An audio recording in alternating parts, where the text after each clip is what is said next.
வணக்கம்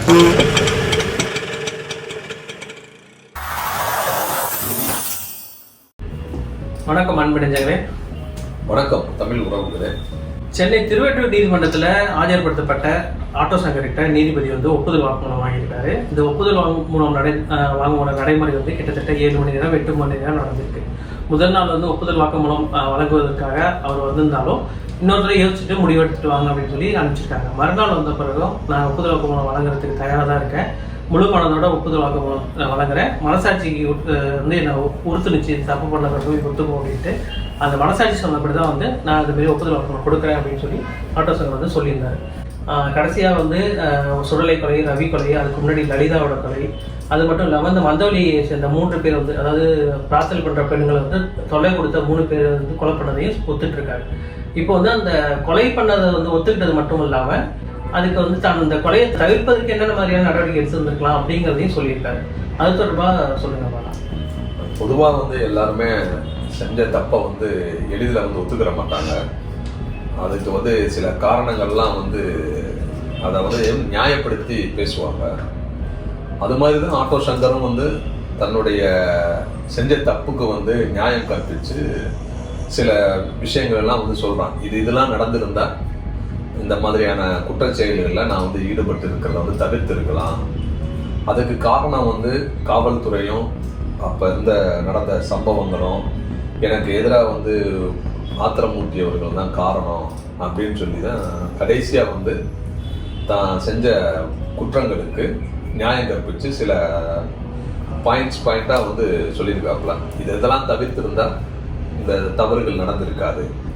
ஆனால் ஆரம்பத்தில் என்ன செய்வானா, அந்த எல்லா தவறுகளையும் நான் தான் செஞ்சேன், ஆனால் கொலையை பொறுத்த வரைக்கும் எல்லா கொலையும் நான் பண்ணலை அப்படின்னு தான் சங்கர் வாக்குமூலம் கொடுத்துருப்பாங்க.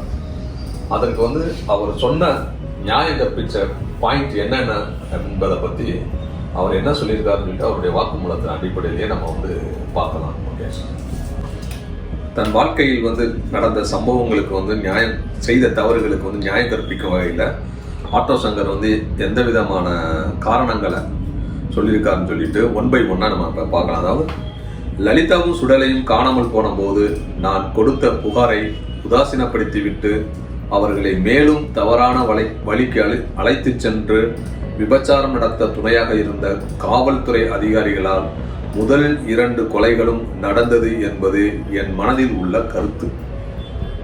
சாதாரண ஒரு ஆட்டோ டிரைவரிடம் பொறுப்புள்ள ஒரு போலீஸ் அதிகாரி விபச்சாரியுடன் தொடர்பு கொண்டது 3வது கொலைக்கு காரணமாக கருதுகிறேன். மந்தைவெளிக்காரர்கள் 3 தாக்கப்படும் போது 50-60க்கு மேற்பட்ட பொதுஜனங்கள் என்று வேடிக்கை பார்த்து கொண்டிருந்த போது அந்த வழியாக ரோந்து சென்ற காவலர்கள் 2 தகராறு நடப்பதை தெரிந்தும் தெரியாதமாறு கடந்து சென்று விட்டார்கள். அப்படி அவர்கள் செல்லாமல் அடித்தவர்களை கைது செய்து அடிபட்டவர்களை மருத்துவமனைக்கு சென்று அழைத்து சென்றிருந்தால் கடைசியாக நடந்த 3 கொலைகளும் நிகழ்ந்திருக்காது. இதன் மூலம் நான் என் தவறுகளை உணர்ந்து மனம் திரும்பி மீண்டும் ஒரு புது மனிதனாக என் மனைவி மக்களுடன் வாழ இந்த கோட்டார் அவர்கள் மறுவாழ்வு வேண்டி மீண்டும் என்னை ஒரு நல்ல மனிதனாக கூலி வேலை செய்தாவது குடும்பத்தை காப்பாற்ற ஒரு சந்தர்ப்பம் அளிக்க வேண்டுகிறேன். நான் செய்த தவறுக்கு கோட்டார் அளிக்கும் நியாயமான தண்டனையை ஏற்று மீண்டும் சிறையிலிருந்து வெளியே வந்து நல்ல மனிதனாக வாழ விரும்புகிறேன், அவ்வளவுதான் அப்படின்னு சொல்லி தன்னுடைய வாக்குமூலத்தை ஆட்டோ சங்கர் நிறைவு பண்ணியிருக்காரு.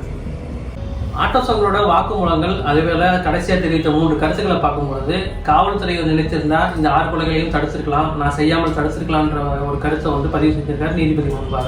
அதே போல தான் திருந்தி வாழ்வதற்கு ஒரு வாய்ப்பு அளிக்க வேண்டும் என்றும் நீதிபதிகளும் கேட்டிருந்திருக்காரு.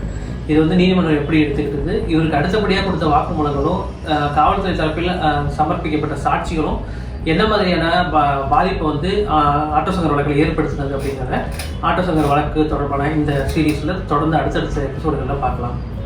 தொடர்ந்து இணைந்திருக்கும் அன்பு நெஞ்சங்களே, நன்றி. நன்றி தமிழ் உறவுகளே. ஷேர் பண்ணுங்க, சப்ஸ்கிரைப் பண்ணுங்க, மறக்காம